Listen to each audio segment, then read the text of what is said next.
Let's not sugarcoat it, Louis. The first interview was a disaster. That line hits every single time. You hear it and you immediately know that this interview, this conversation is not going to be simple. It's not going to be polite, and it certainly is not going to be easy. And honestly, I think that's why episode 1 lands and resonates so hard with so many people. The tension is baked right in. So let's talk about why those first few minutes already say so much about my favorite characters, about what they want, what they fear, and possibly what they're still hiding. Because episode 1 does not waste any time. It gets you right into that immortal universe immediately.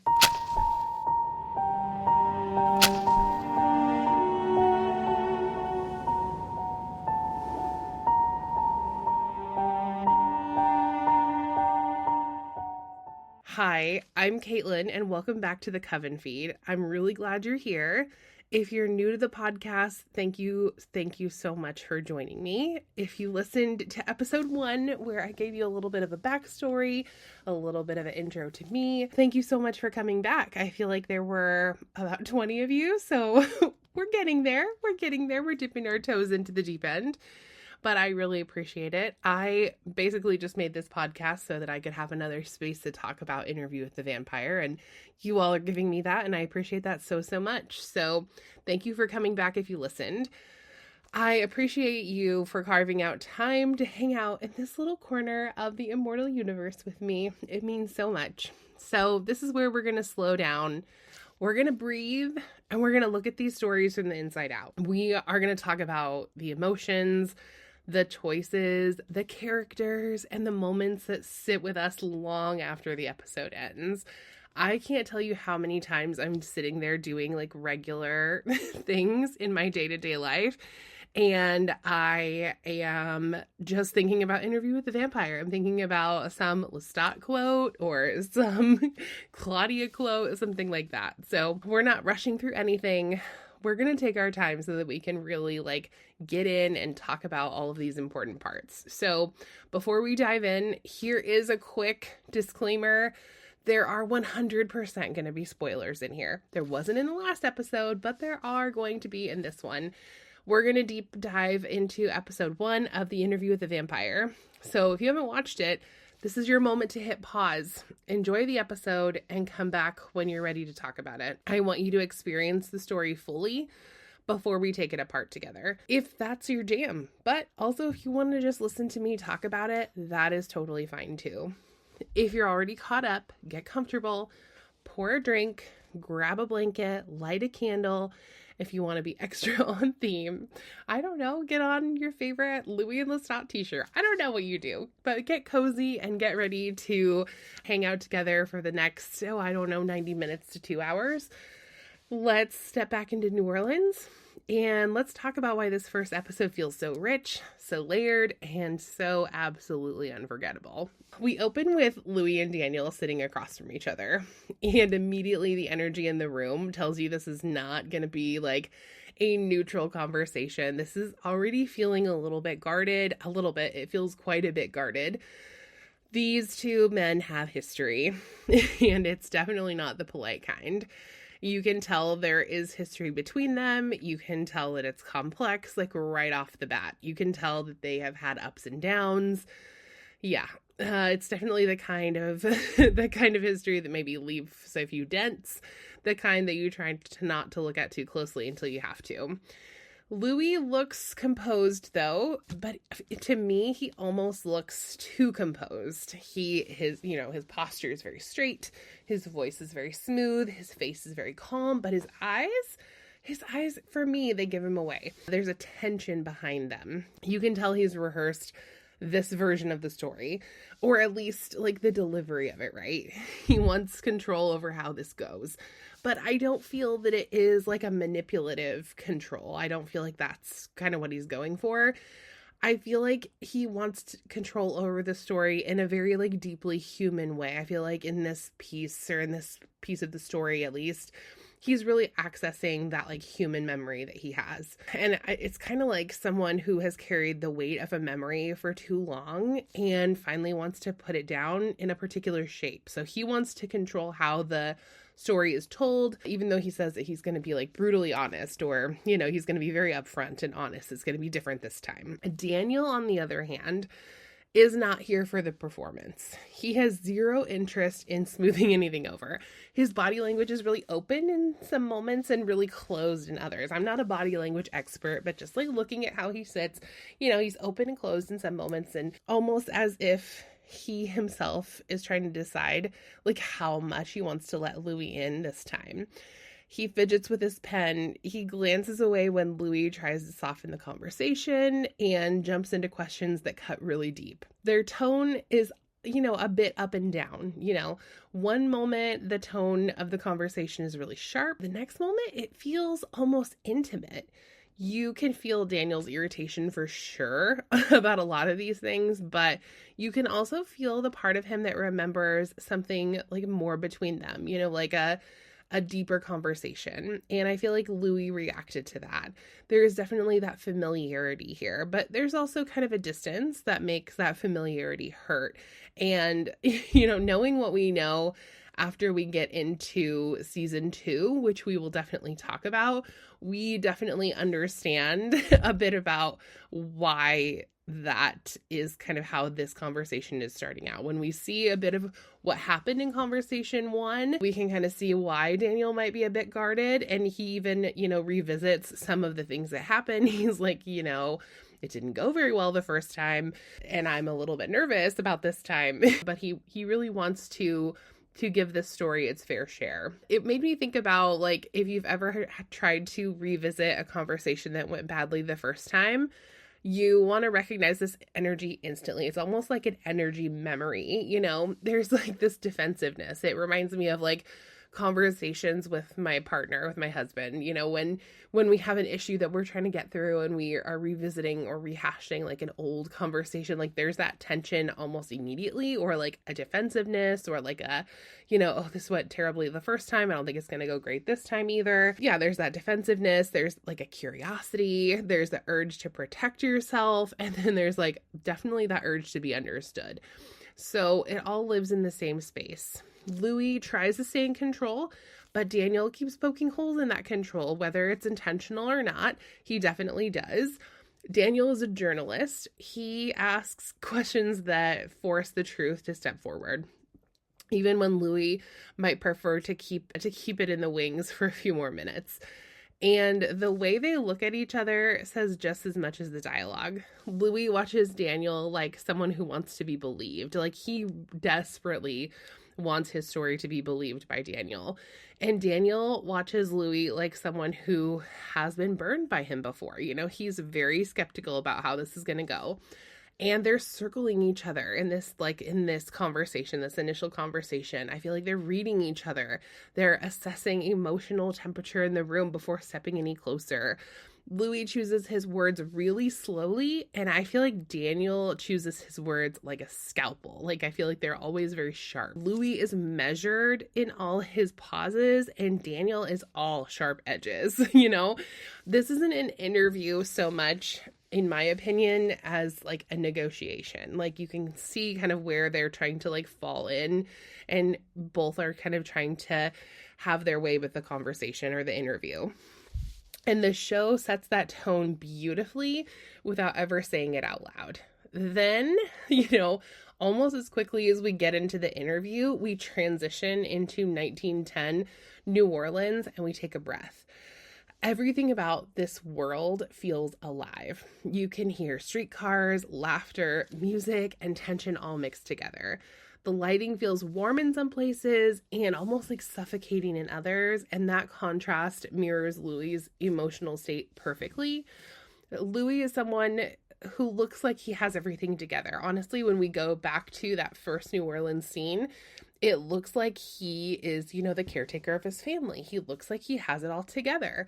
He runs a business, he supports his family, he negotiates and navigates social spaces with a precision, even though the climate of 1910s New Orleans was challenging at best for him. And yet you can see, like, in his eyes, you can honestly see that he's exhausted.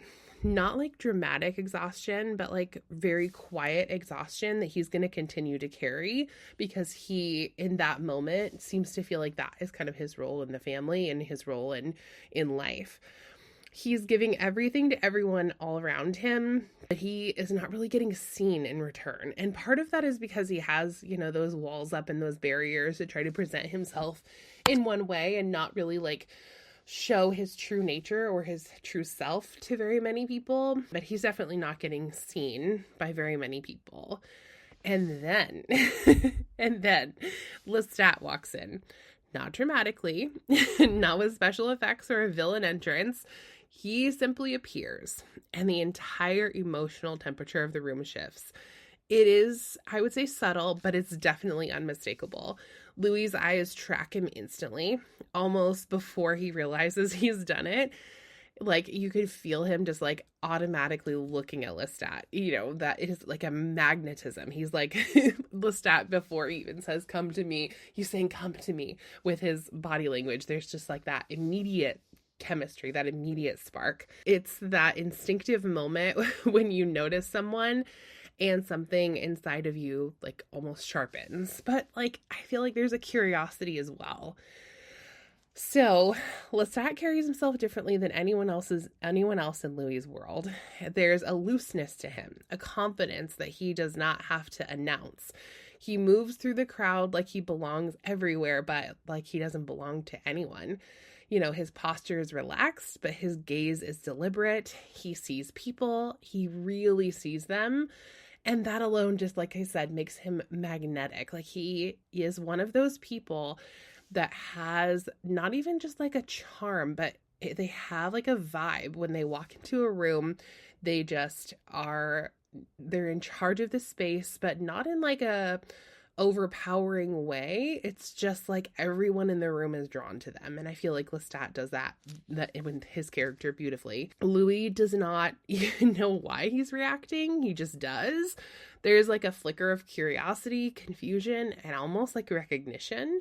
It's kind of like, have you ever heard that quote where it's like, "I knew I would find you in every lifetime"? It's kind of something like that.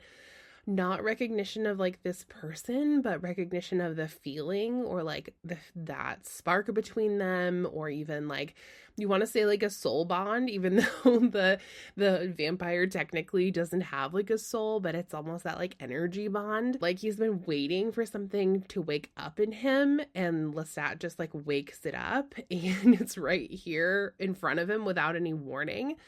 The balcony scene captures this perfectly. The world goes quiet. You almost feel the air shift. The camera doesn't need to do anything fancy. The scene like breathes on its own. The silence is super full, but not empty. Every detail matters. The way Louis stands, the slight tilt of Lestat's head, the tension in the space between them. Every little detail matters. Everything is still, but yet it's like charged with this energy that we can feel between them. And like, I just love this like build of tension as we get closer to what is about to happen. You can see Louis thinking about stepping away, but he also, thinks about stepping closer. You can see him like very conflicted in this scene. His hands are really steady, but his breath is not. Lestat's focus is complete.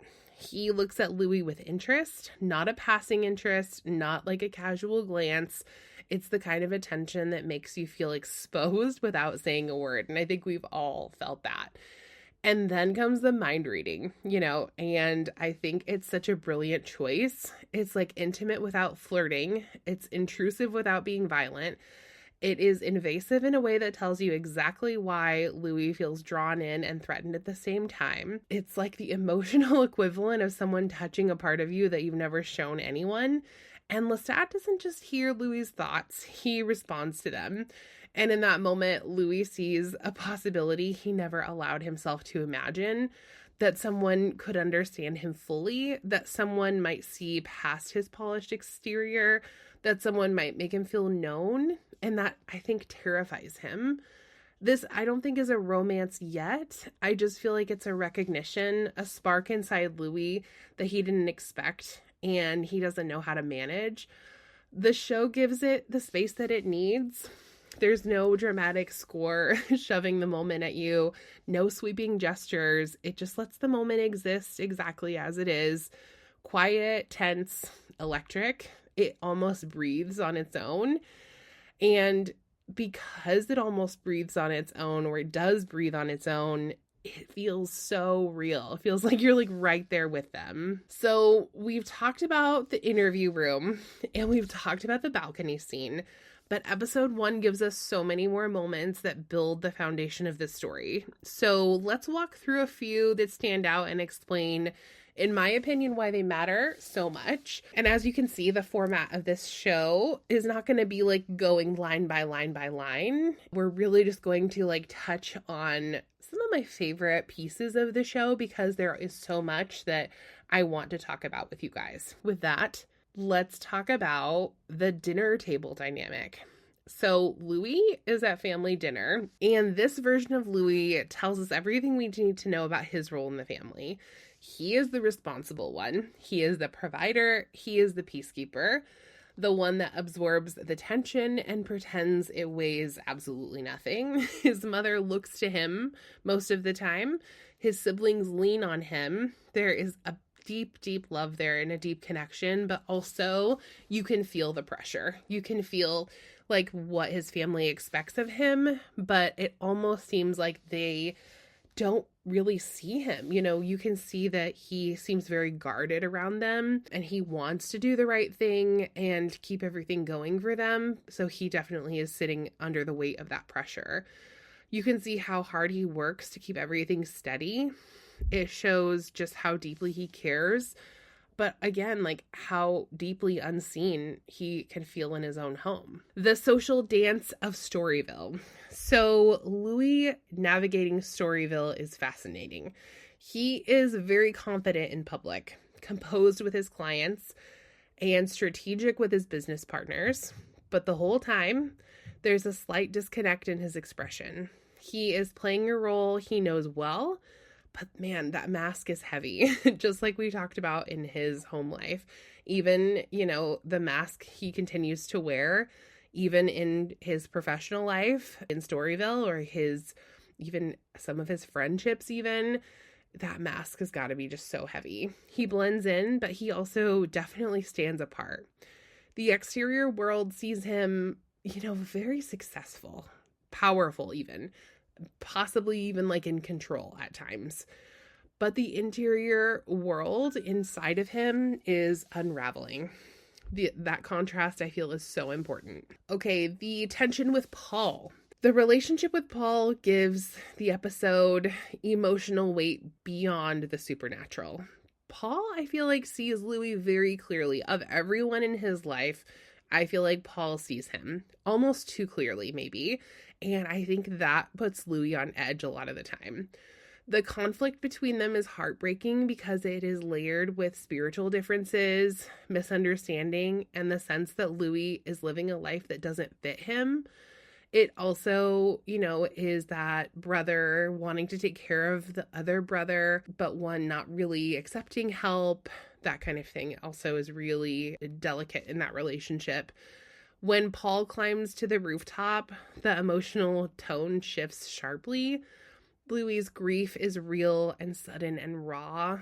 That moment breaks something inside of him, and you feel how alone he is in that grief, how misunderstood, and how honestly unanchored that grief is. It was something so unexpected for him, and it's one of the most powerful parts of the episode because it leaves Louis vulnerable at the exact moment that he meets Lestat. And I think that Lestat, I'm sure you guys will correct me. Leave me a comment and let me know how you would like to say it or how we should be saying it. I definitely think that timing was not accidental. So I feel like Louis was really, you know, prime for the taking, if you will. The funeral scene is so heavy. It's quiet, I feel like. It's very quiet, but it's really heavy. Louis is surrounded by people, but the space between him and everyone else feels miles apart. You know, the way he stands, the way he looks at the ground, the way his family interprets his pain incorrectly, you know, everything. All of it builds on the theme that Louis is performing a version of grief that people expect, but not the grief that he actually feels. So again, he's in that, you know, performance for his family. The moment Louis breaks is also pivotal. So when Louis stands alone after Paul's death, it's the first time that we truly see that mask slipping.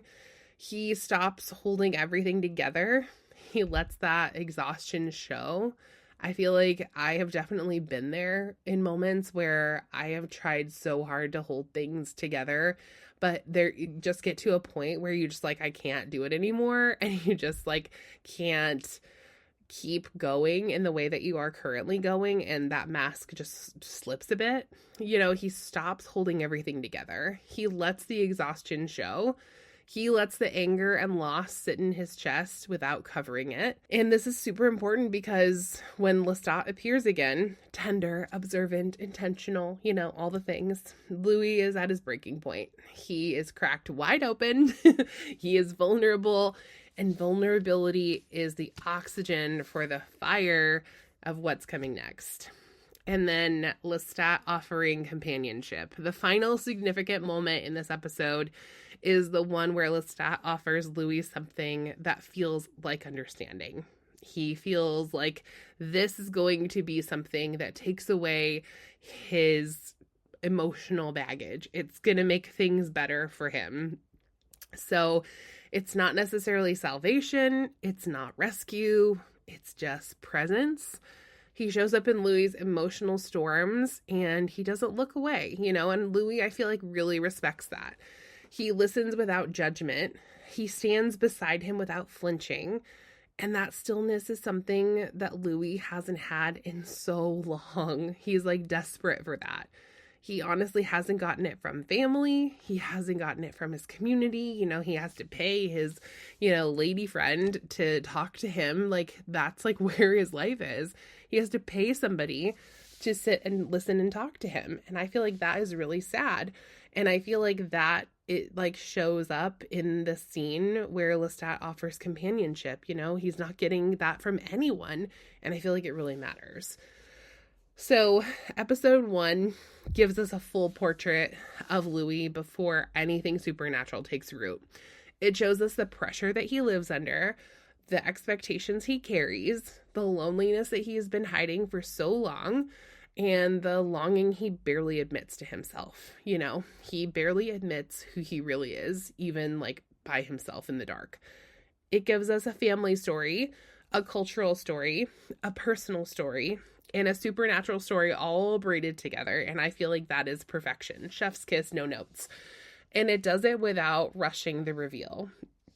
We understand Louis not because the show explains him, but because it shows us the spaces where he breaks and the spaces where he holds himself together. We get to understand why Lestat impacts him the way he does. We get to understand why Daniel challenges him in the way that he does. And we understand why the transformation means something deeper than fangs and immortality. It really was like this time of washing everything away and starting fresh. And I think Louis really thought that it was going to be the answer to all of the things that he'd been carrying, but we'll leave that conversation for episode 2. This episode is definitely the groundwork. It's the foundation. It's the emotional map. Everything that comes after it makes sense because episode 1 lets us see Louis so clearly. And that, again, that's why it's so good. I love it so much. So now we're going to move to a part of the show that we're going to have on every episode. Every week, I'm going to pull something together called the Dark Archive. And so that might be like a true crime story that matches the episode a bit. It might be a Reddit story that I found that I want to talk with you guys about, or it might be some of the historical context that we're seeing as we move through the show. I want to take you guys into the Dark Archive. I thought that was pretty clever if you do ask me. which I do. I love it. This is the part of the show where we look at the world behind the world. So the real history that sits beneath the story and makes the characters rooted in something bigger than the screen. So when you understand the city, the time period, and the people who lived there, the choices the show makes start to feel even richer. Let's take a step back in time for a moment and take a look at the very real Storyville and the lives that shaped it. So Storyville was a very real district in New Orleans that was created in 1897, and it was unlike anything else in the country at the time. It was 16 blocks filled with overflowing nightlife, jazz spilling out of the windows, saloons, cabarets, brothels, restaurants, gambling rooms, and a constant churn of people moving through the streets long after the rest of the city went quiet. It definitely wasn't polished. It was vibrant and messy. It lived loudly, it breathed, and it transformed whatever it touched. You had wealthy businessmen brushing shoulders with sailors, musicians, gamblers, and people who had come to New Orleans specifically to get lost inside the district. The energy was chaotic, but it was also intentional.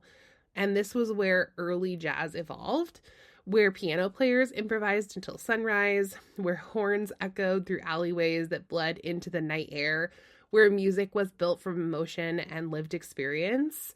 And at the center of this world was somewhere called Mahogany Hall. Mahogany Hall was one of the most famous establishments in Storyville. Owned by Lulu White, it dominated the corner of Basin and Bienville. I don't know how to say that. If you're from New Orleans, let me know. I'm probably butchering it. I tend to do that. So the building itself was 3 stories tall and designed to impress anyone who walked through its doors. White marble staircases, colored glass windows, plush velvet furniture, heavy drapes, huge mirrors everywhere. Lulu created a space that felt theatrical, glamorous, and exclusive. She knew her clientele, and she built an environment that matched their expectations. Lulu White herself was a force. She dressed in lavish gowns and diamonds. She posed for photographs at a time when most women avoided the spotlight. She ran her business like a brand. She understood the power of image and she leaned into it. She cultivated an identity larger than life and used it strategically in a world built on contradictions. She became one of the district's most recognizable figures because she made herself impossible to ignore. What a woman. Mahogany Hall was more than a brothel. It was a performance space. It was a social club. It was a gathering space. A curated escape for wealthy folks, for wealthy patrons.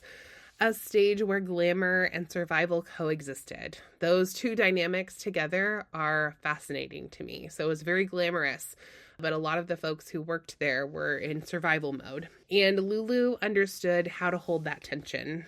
You may wonder how all of this existed openly without constant trouble from the law. The answer is that Storyville was both legal and not legal at the same time. The city designated it specifically to contain the vice within a certain blocks. Police patrolled, but enforcement was inconsistent. Some officers accepted bribes, crazy. Some participated in the nightlife themselves. Many establishments had connections with influential patrons who did not want their evenings disrupted, if you catch my drift. The district thrived because the city benefited from the money it generated. Morality and profit often contradict each other, and Storyville is one of the clearest examples of that contradiction. The real trouble for Storyville came later when federal pressure during World War I forced red light districts across the country to close. Local objections alone were never strong enough to shut it down. Until then, the district existed in a pocket of tolerated vice where rules bent depending on who was watching. And in this world Louis lives in, a Black businessman operating in the early 20th century in New Orleans, navigating identity, power, safety, respectability, and desire all at once, entering spaces where he is welcomed for what he provides but not always respected for who he is, carrying pressure from family, community, religion, society, and his own expectations. Trying to maintain control in a world that shifts depending on who's looking and what they want from him. The show does not flatten that. It uses Storyville to reveal the emotional complexity of Louis's inner life. His restlessness makes sense when you understand the world that he's walking through every day. His exhaustion makes sense. His guardedness makes so much sense. His longing makes sense. And Storyville is not just scenery here. It is context, atmosphere, tension. It's the social environment that shapes Louis long before Lestat enters the story. Understanding the real Storyville makes the show feel different. And as soon as I learned that Storyville was a real place, it made it feel very different for me. Once you see the weight that Louis carries, the layers in his life, and the contradictions of the world around him, his choices start to make sense in a new way. That settling is not just a pretty background. It is pressure. It is context. It is the emotional infrastructure that shapes everything that he does. And now that we've walked through that history, let's pull ourselves back into the present and shift to what you're all talking about, thinking about, buzzing about this week.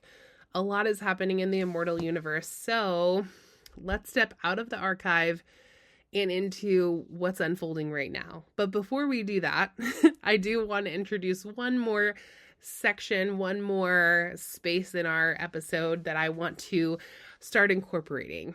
So I want to hear from you all. I want to start a space called Letters from the Coven. This is where your voice joins the conversation. I want your theories, questions, and reactions as the weeks go on.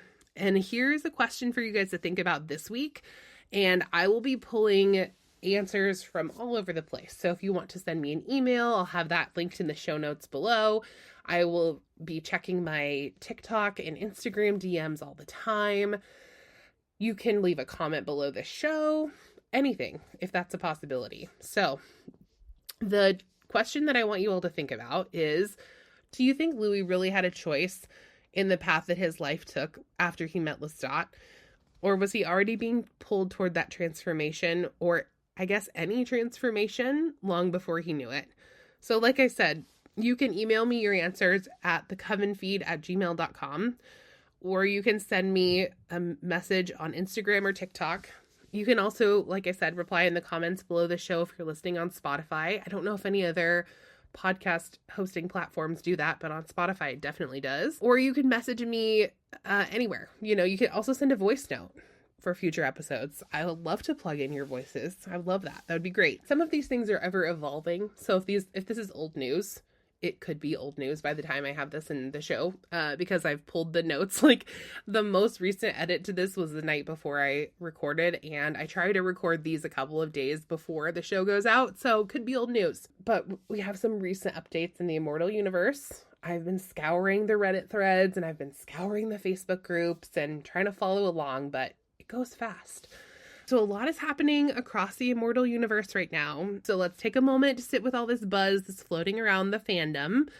This energy is everywhere because they're getting ready to launch season 3, which is so exciting.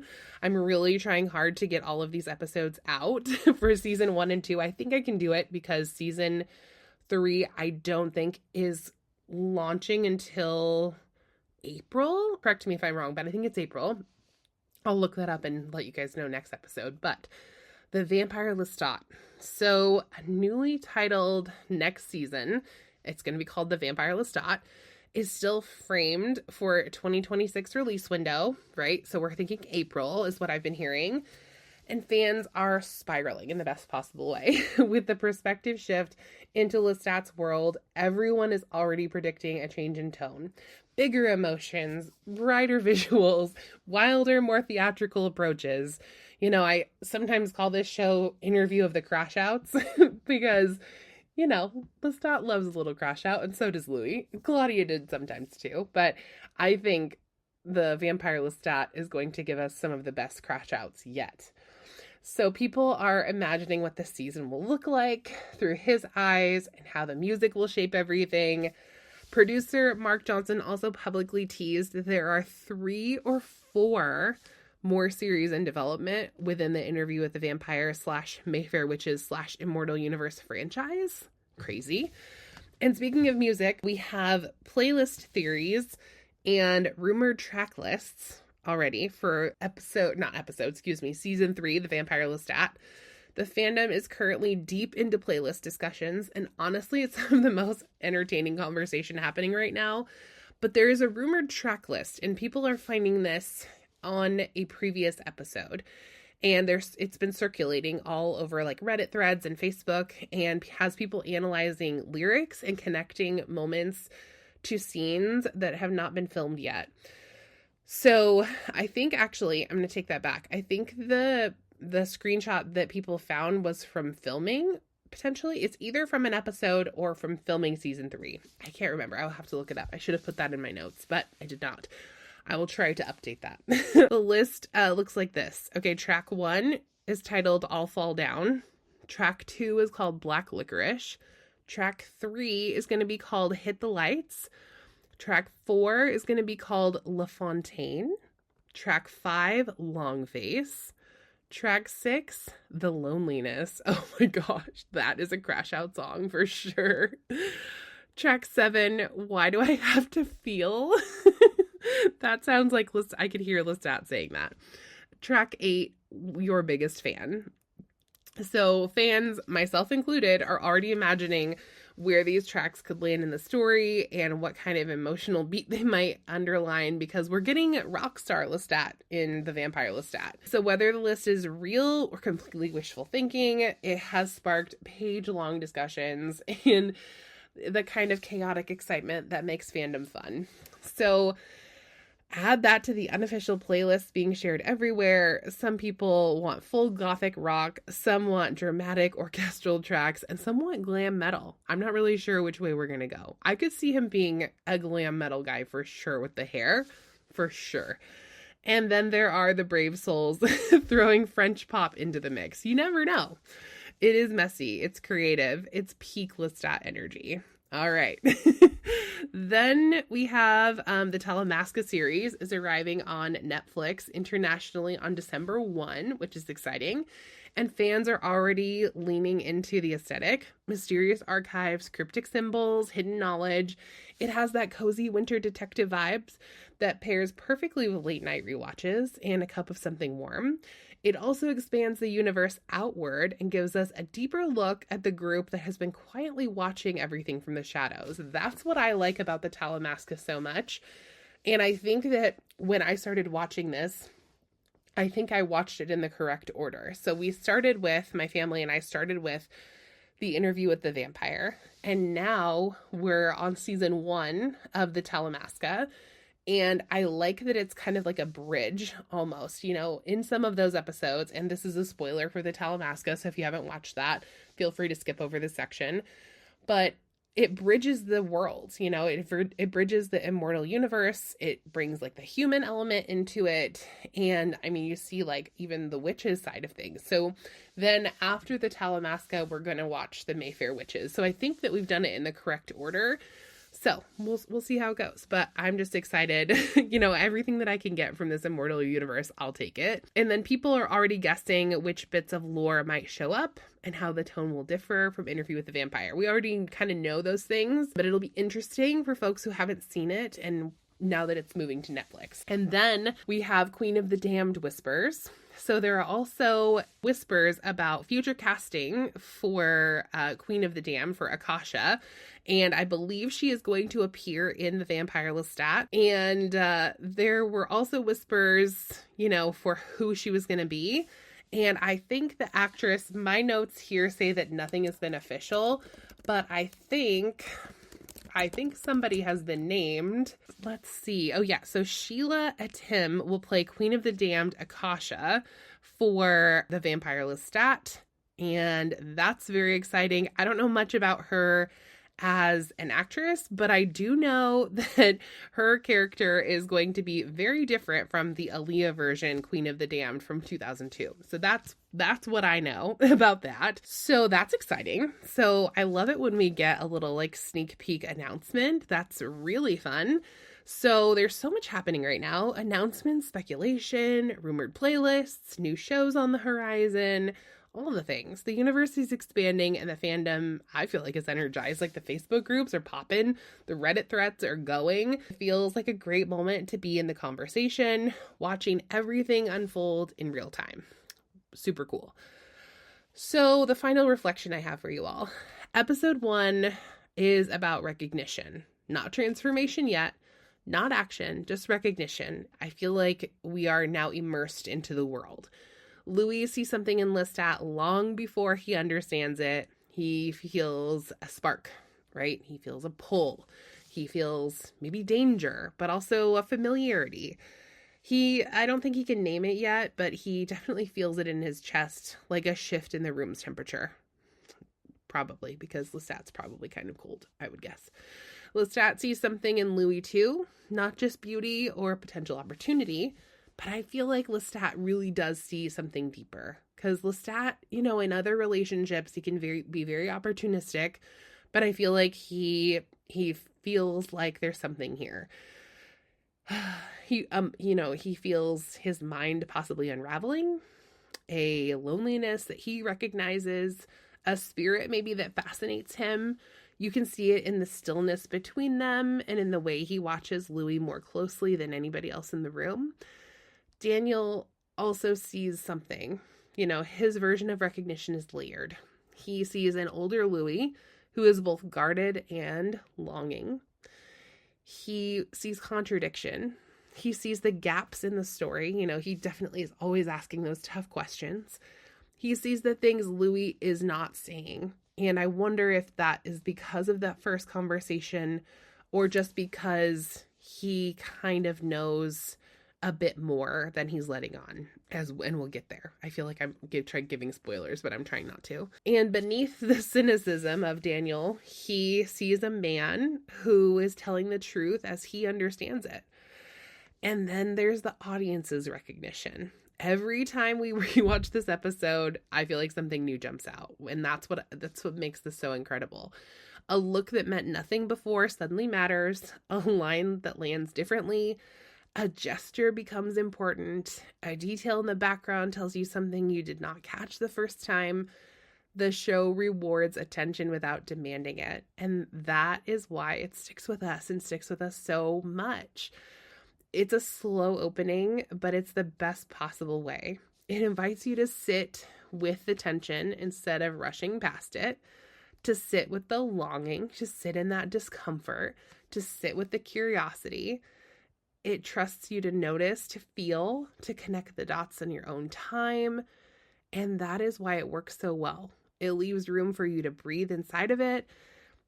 And I love it. Oh my gosh. I wish more people in my life knew about it, but I am so thankful that I have all of you guys to talk about it with. That is absolutely wonderful.